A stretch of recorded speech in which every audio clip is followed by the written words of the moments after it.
Graça e paz, amados, aos irmãos presentes, aos amigos, àqueles que nos assistem de casa também. Vamos celebrar o nosso Deus através deste culto.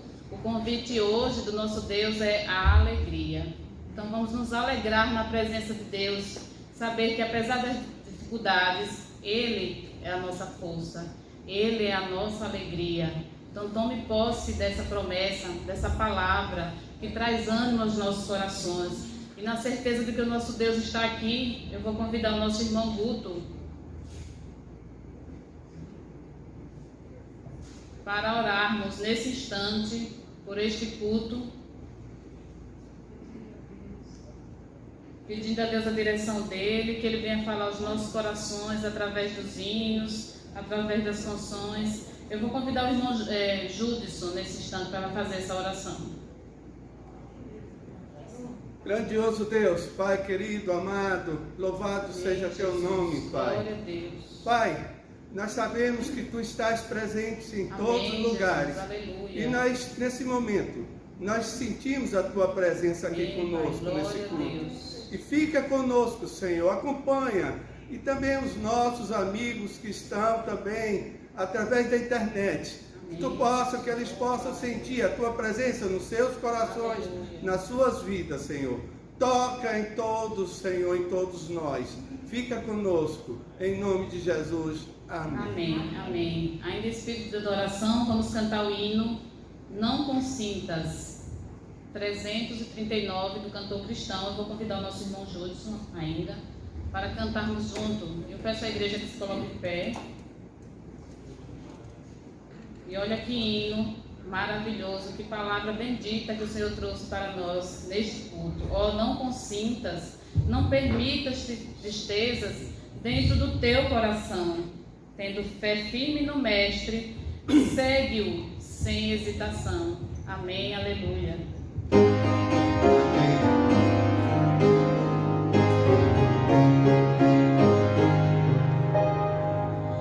Oh, não consintas tristezas dentro do teu coração, tendo fé firme no Mestre, segue-o sem hesitação. Oh, consentir, não consentir, que qualquer dor ou tristeza venha pagar teu amor. Oh, não temer, nunca ceder. Em teus apertos te lembra que Cristo é teu protetor. Se por acaso desgostos vierem trazer-te temor, nunca te esqueças de Cristo, que Ele é teu maior protetor. Não consentir, não consentir, que qualquer dor ou tristeza venha pagar teu amor. Oh, não temer, nunca ceder.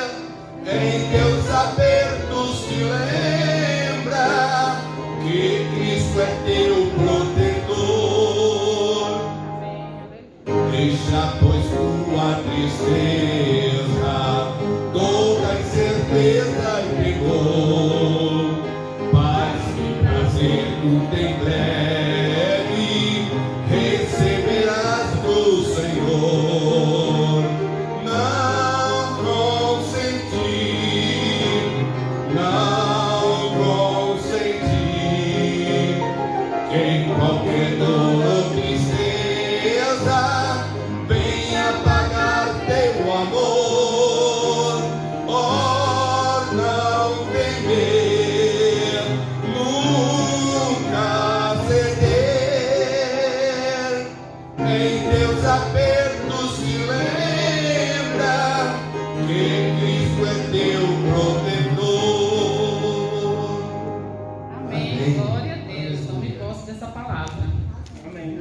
tristeza, nunca ceder. Creio que o nosso Deus é o nosso protetor em todo o tempo. É isso que vai falar a leitura bíblica agora em Salmo 23. Vamos todos fazer essa leitura. Peço aos irmãos que continuem ainda em pé. O Salmo 23, uma leitura bíblica bastante conhecida. Muitos irmãos até aprenderam a recitar. Porém, precisamos, acima de tudo, praticar esta palavra, vivê-la em nossos corações. Recitar é fácil demais, né? A gente sabe um monte de versículo, mas colocá-lo em prática, né? É um grande desafio e precisamos fazer disso nosso desafio diário. Acreditar nas promessas do Senhor, acreditar que tudo passará. Eu sempre falo para as pessoas, né? Nenhuma tempestade vem para ficar, ela vem para nos ensinar. Creiamos nisso. Façamos então a leitura bíblica. O Senhor é o meu pastor, nada me faltará. Deitar-me faz em verdes pastos, guia-me mansamente a águas tranquilas. Refrigera a minha alma, guia-me pelas veredas da justiça, por amor do seu nome. Ainda que eu andasse pelo vale da sombra da morte, não temeria mal algum, porque tu estás comigo, a tua vara e o teu cajado me consolam. Preparas uma mesa perante mim, na presença dos meus inimigos. Unges a minha cabeça com óleo, o meu cálice transborda. Certamente que a bondade e a misericórdia me seguirão todos os dias da minha vida, e habitarei na casa do Senhor por longos dias. Amém, né? Há um versículo na Bíblia que eu esqueci agora onde está, que nada que a gente está passando agora se compara à grande glória que o Senhor tem reservado para nós. Aleluia, né? E por isso passamos pela prova, sempre dando glória a Deus. É essa atitude que fará diferença, porque todo mundo passa por tribulações. Ou é a morte de um ente querido, um desemprego, a enfermidade, a sua ida sempre aos hospitais. Mas a diferença está em como você vai passar por essa prova, dando glória a Deus. Aleluia, por isso eu vou convidar agora o momento de louvor.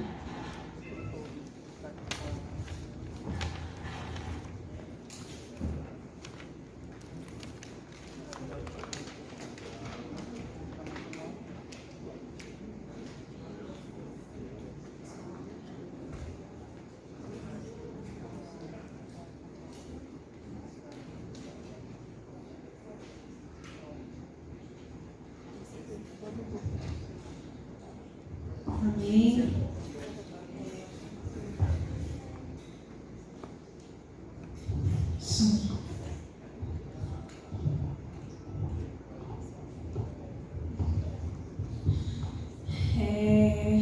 Ainda em espírito de adoração, vamos estar louvando e engrandecendo ao Senhor, entregando a Ele todos os nossos medos, todas as nossas angústias e descansar nos braços dele, que ele cuida muito bem de nós. Nós lemos pela manhã um texto em Lucas que fala sobre ansiedade, né? Que se Deus veste aos ímpios do campo do jeito que veste, imagine a nós, homens de pequena fé. E que nós possamos estar meditando não só nessas músicas, mas em todas as músicas que a gente for cantar, e que o nome de Jesus seja exaltado.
confiança, o único nome que nós podemos realmente nos apegar e saber que Ele não vai nos decepcionar, porque Ele é fiel.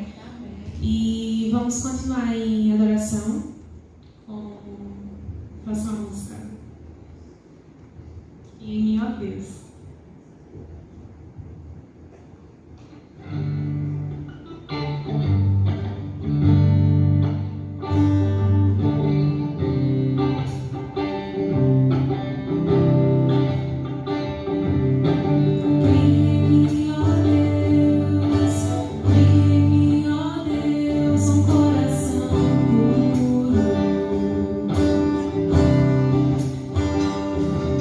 E renova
ofertas e consagrando não só a 10ª parte do salário, mas também a nossa vida e tudo que a gente é, que principalmente a gente venha consagrar o nosso coração ao Senhor e a nossa vida a Ele.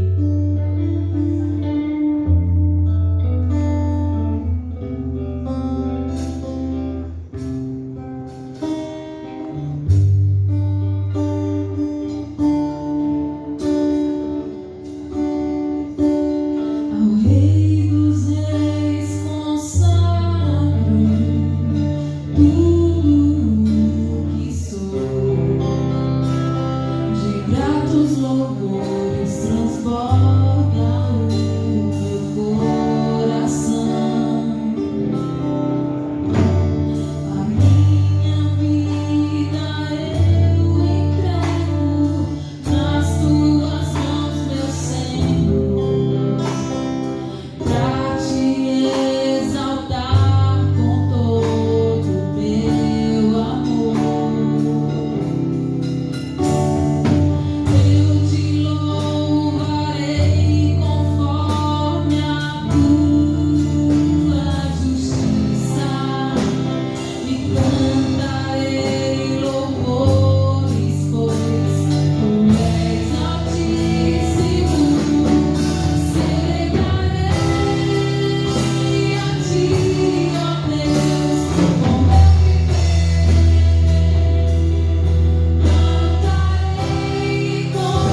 possamos, Senhor, agradar a Ti, Senhor. Ó Deus, tem misericórdia de nossas falhas, Senhor, tem misericórdia de nossos erros, Senhor, e ajuda a não mais cometê-los, Senhor Deus, que a gente possa aprender, Senhor, não só com os nossos erros, mas com os erros das pessoas da Bíblia também, Senhor, para que a gente não venha a cair no mesmo erro que as outras pessoas da Bíblia também caíram.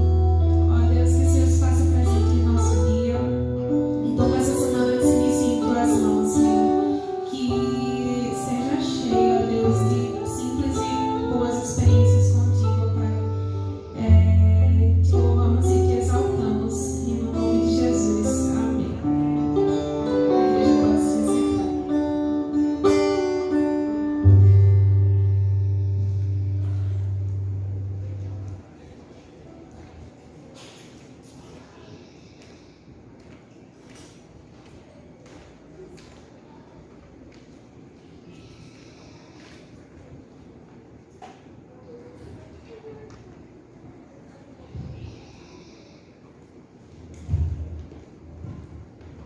Irmãos, graça e paz. Eu vou fazer uma participação especial cantando um hino que eu já cantei aqui na igreja, mas que traz uma mensagem muito importante, muito preciosa para todos nós. Ele fala do amor de Deus e o quanto esse amor é capaz, ou tem o poder de nos tirar da angústia, do sofrimento e nos elevar às maiores alturas. O profeta Abacuque, no capítulo 3, verso 19, diz também sua palavra: o Senhor Deus é a minha força, Ele torna o meu andar firme como da corça e me leva para as montanhas, onde estarei seguro. Então vou cantar sobre esse amor que nos leva às mais altas montanhas.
aqui, a luta continua. São corações cansados de chorar, mas quando estou contigo eu fecho os olhos e posso ver o céu a me esperar.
Sou forte pra lutar.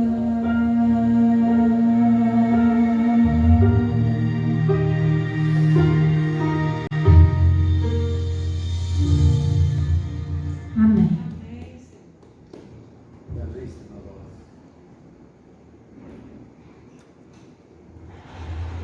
Bom dia, pastor.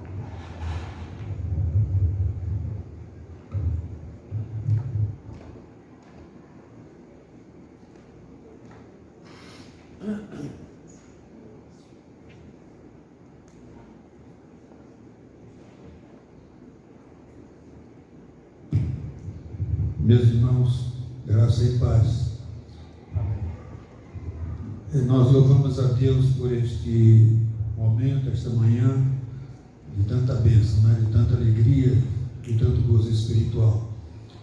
E eu quero ler o editorial desta manhã, que os irmãos não receberam o boletim por conta de nós estarmos reunindo assim, mas ele diz assim: de forma alguma, Moisés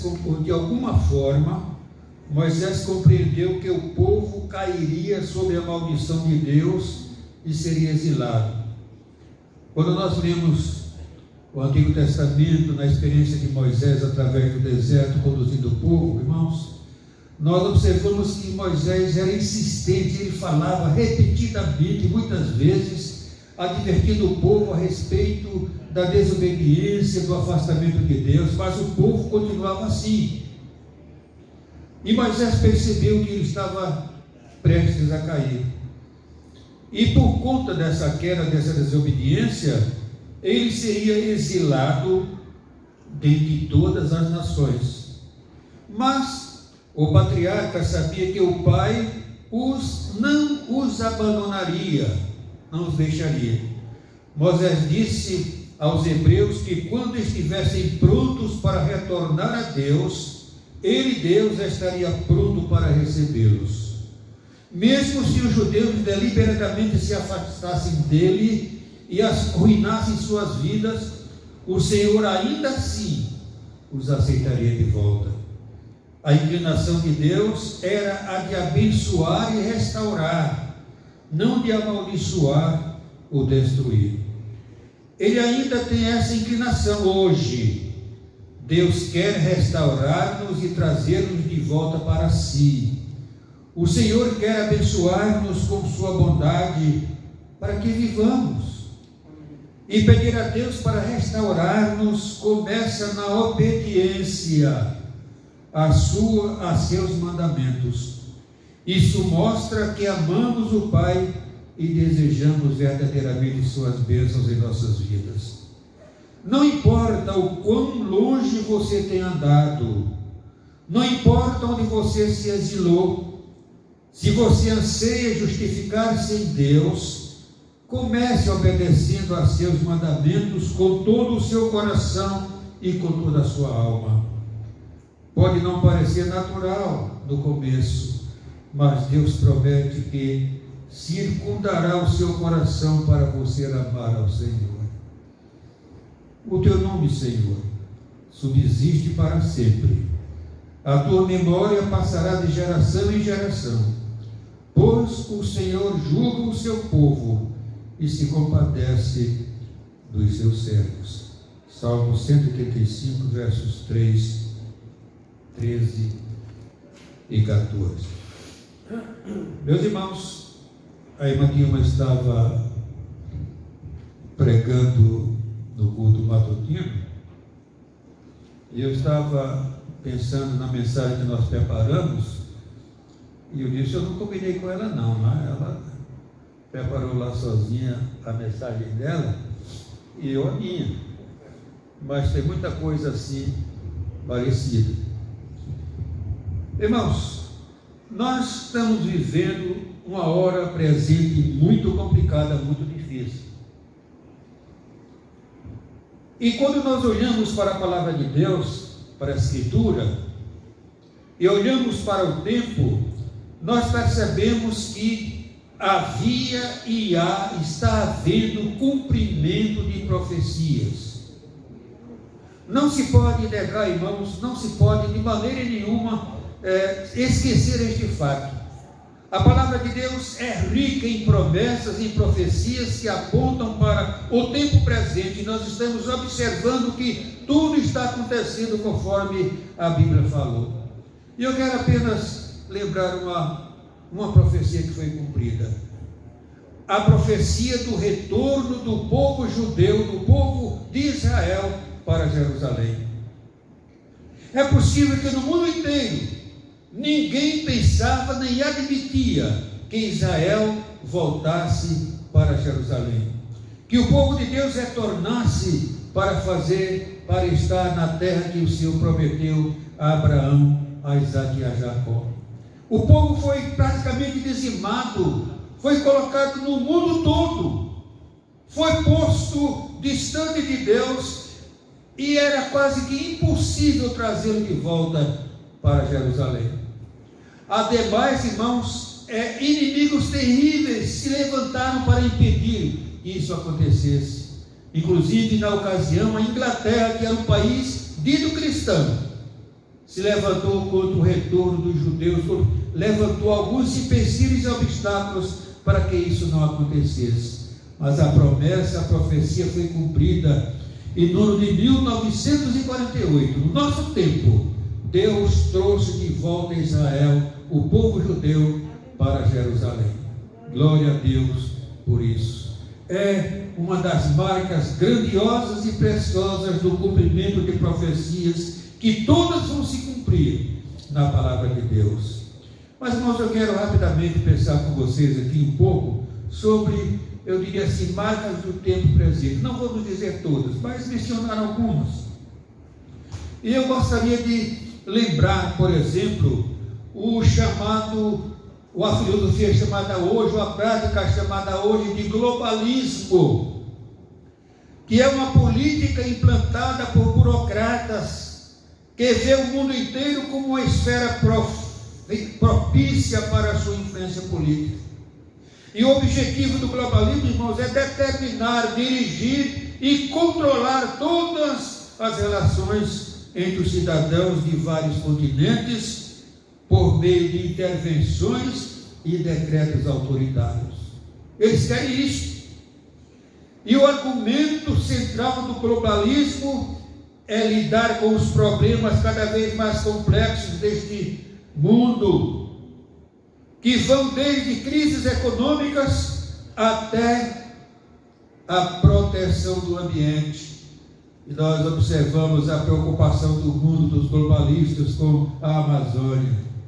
Por mais que se faça, por mais que se pense, mas sempre há uma crítica, alguém quer intervir, fazer alguma coisa com a justificativa da defesa do meio ambiente. Requer, portanto, um processo centralizador, tomada de decisões em nível mundial. Consequentemente, leis sociais e regulamentações econômicas devem ser harmonizadas ao redor do mundo por um acordo ou por um corpo burocrático supranacional, com a imposição de legislações sociais uniformes e políticas específicas para cada setor da economia de cada país.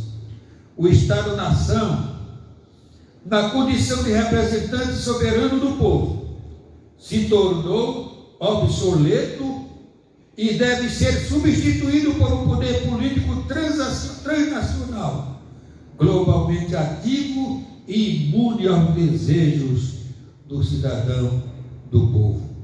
Obviamente, a filosofia por trás dessa mentalidade é puramente socialista, coletivista. Representa também o pilar da União Europeia. Em última instância, o objetivo da União Europeia é criar um superestado europeu, no qual as nações-estado da Europa irão se dissolver como estão, ou como cubos de açúcar em uma xícara de água, o que de deixar. Foi majoritariamente disso que os britânicos, ou por causa disso que os britânicos quiseram fugir do Brexit. Ao passo que o globalismo representa o autoritarismo e a centralização do poder político em escala mundial, a globalização econômica, que nada mais é do que a divisão do trabalho e o livre comércio, representa a descentralização e a liberdade, promovendo uma produtiva e ainda mais importante e pacífica cooperação além fronteiras. Essa ideia, irmãos, do globalismo, de um governo só, de uma autoridade só para dominar o mundo pelas justificativas que apresentam, tem exatamente esse propósito de subjugar o mundo inteiro e caminha para o chamado governo único mundial. Mas, essa filosofia, irmãos, ela não fica só desse aspecto econômico-financeiro, ambiental. Ela também parte para a criação de uma religião única, de um princípio de religião capaz e único de conduzir e trazer ao coração de toda a humanidade apenas um princípio religioso, que engloba, que junta todas as religiões, para que nada se faça sem que exista ou ocorra entre as pessoas esse aspecto. Então não vai haver religião diferente, apenas uma religião, apenas um princípio, apenas uma coisa, só que esta religião não é a religião, não reconhece ao Senhor Jesus Cristo, não o adora, não o serve, mas é uma mistura de todas as seitas, de todas as crenças, de todas as formas de adoração, quer seja ela ao único Deus, ou seja ela a todos os demais ídolos que recebem o nome do Senhor. Mas, meus irmãos, quando nós olhamos para este tempo presente, quando nós olhamos para esta hora, para esta era, e nós observamos como o homem tem se comportado, como o homem tem vivido, e olhamos para a Escritura, nós observamos que há advertências muito sérias a respeito desse tempo e da nossa hora. O apóstolo Paulo, na sua primeira carta a Timóteo, no capítulo 6, no verso 12, ele diz para seu discípulo: combate o bom combate da fé, toma posse da vida eterna, para a qual também foste chamado, e de quem fizeste boa confissão diante de muitas testemunhas.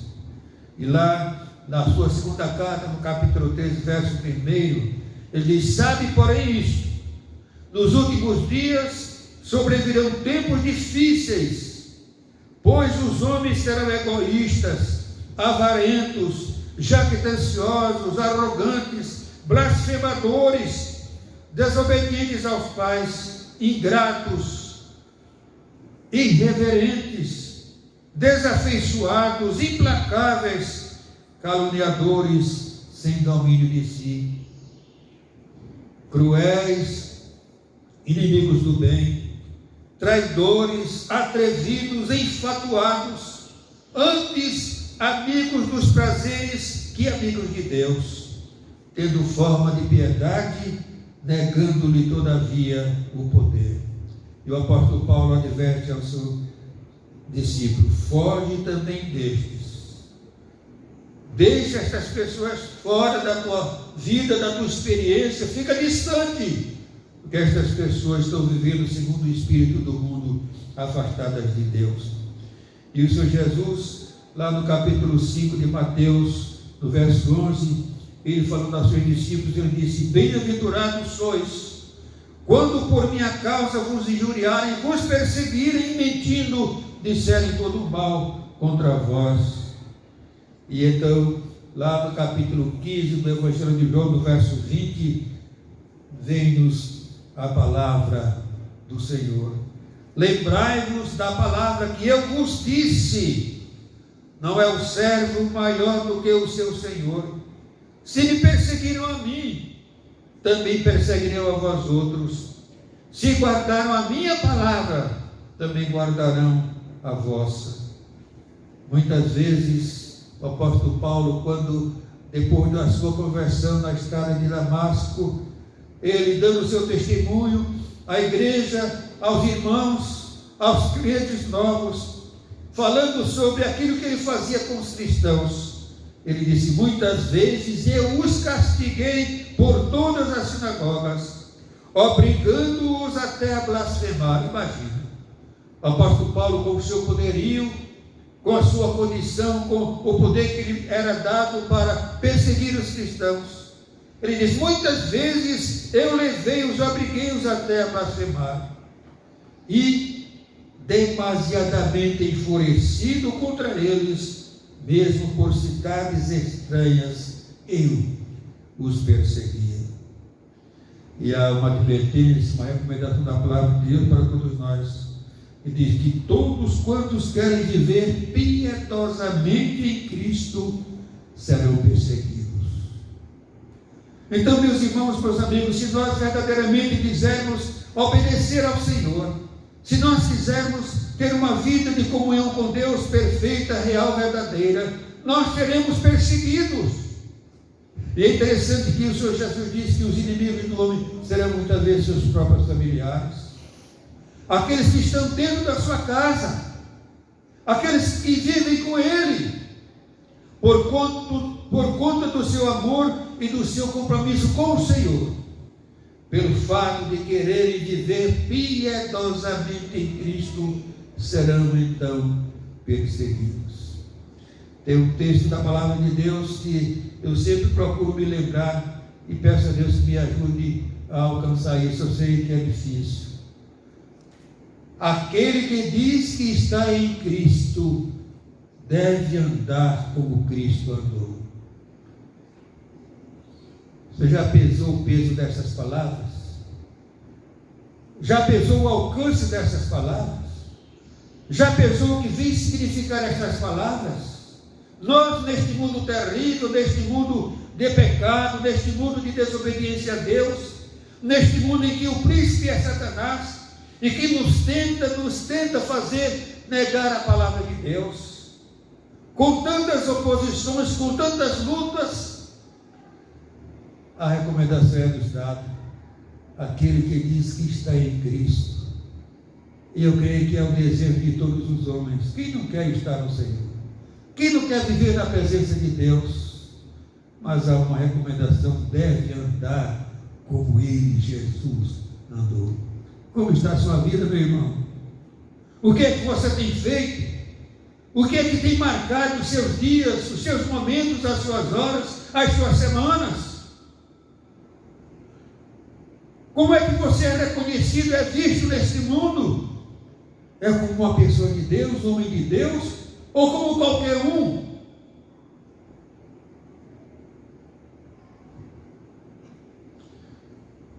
Diante dessas realidades, meus irmãos, nós podemos perguntar, e diante disso, o que é que nós vamos fazer? Como proceder? Há só uma coisa que nós precisamos e temos que fazer se quisermos alcançar essa bênção: ser obedientes. Não existe outra forma, não existe outra maneira. Nós falamos no início a respeito do comportamento, da conduta do povo judeu através do deserto. A tendência humana, irmãos, é terrível, o homem é coisa séria. Quando Moisés subiu ao monte para receber de Deus os mandamentos do Senhor, as ordenanças de Deus, e o povo ficou lá no acampamento, e Moisés demorou algum tempo mais do que o normal. Ele estava na presença do Senhor, estava em comunhão com Deus, estava recebendo os mandamentos de Deus, e cá embaixo, na terra, no acampamento, o povo se perverteu, o povo se corrompeu. E o povo começou a pedir que fosse feito um Deus de bronze e de metal.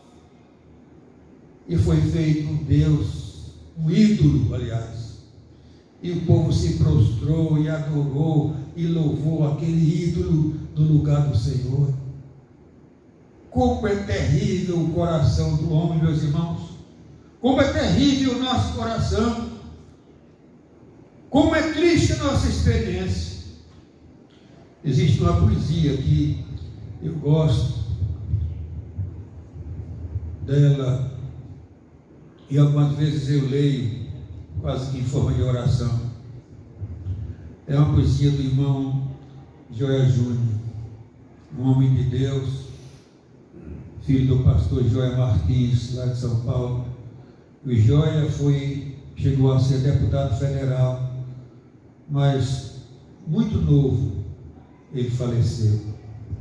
Ele deixou um livro de poesias, e entre outras, ele deixou esta: muda o meu coração.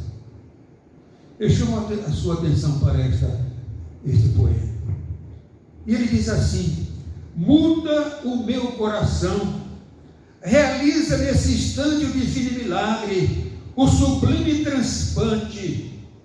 Arranca do meu peito onde a maldade medra e onde o pecado habita o coração de pedra. E planta um coração que só o amor encarne, um novo coração, um coração de carne. Muda o meu coração, e que nem sombra ou tédio possam prejudicar o divino remédio que fixa em nosso corpo o novo coração. Afasta do meu ser o mal da rejeição, que o novo coração que me has de dar resista, seja tudo de mim na luta e na conquista. Muda o meu coração no milagre da fé, como o dia mudaste o de Pedro, o de André, o de Bartolomeu, o de Paulo, o de João. Fixa dentro de mim um novo coração, que só te saiba amar e ao próximo também, e que só tenha paz no caminho do bem. Queima o meu coração cheio de fantasias, como queimaste um dia os lábios de Isaías. Tira de novo, ó mestre, a brasa tenaz, e põe dentro de mim um coração de paz, onde possas morar para sempre, Senhor, num abrigo de fé, numa casa de amor.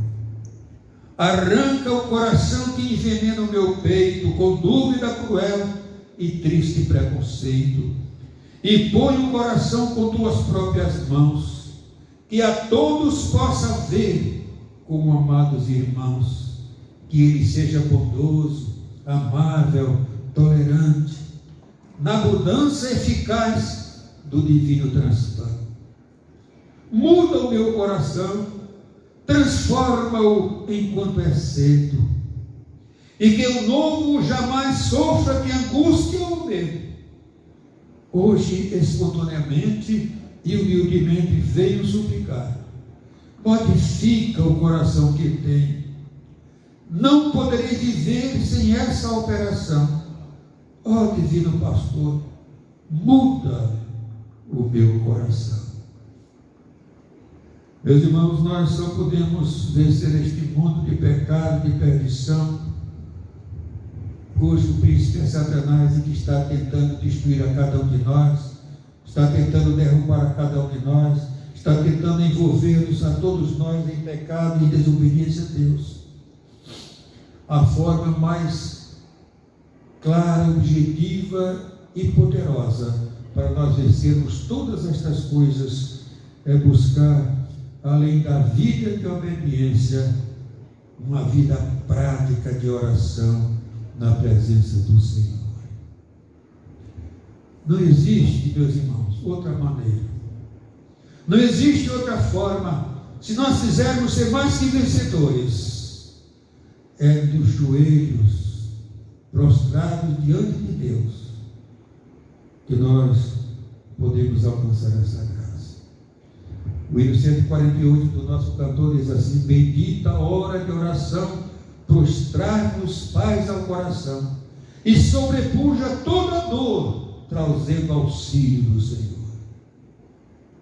Essa é a hora bendita, gloriosa, suprema, quando nós nos prostramos diante do Senhor e em oração adoramos, o glorificamos, o bendizemos e dele recebemos a bênção, a libertação, a vitória.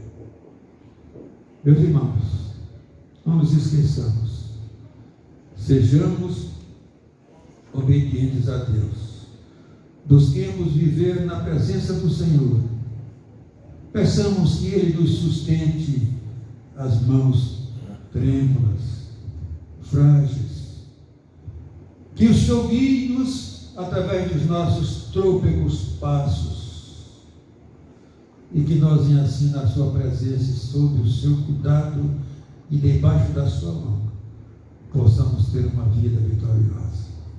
Porque, irmãos, o tempo chegou, Jesus está chegando, não demora muito não, e a qualquer instante, pode ser até hoje ainda.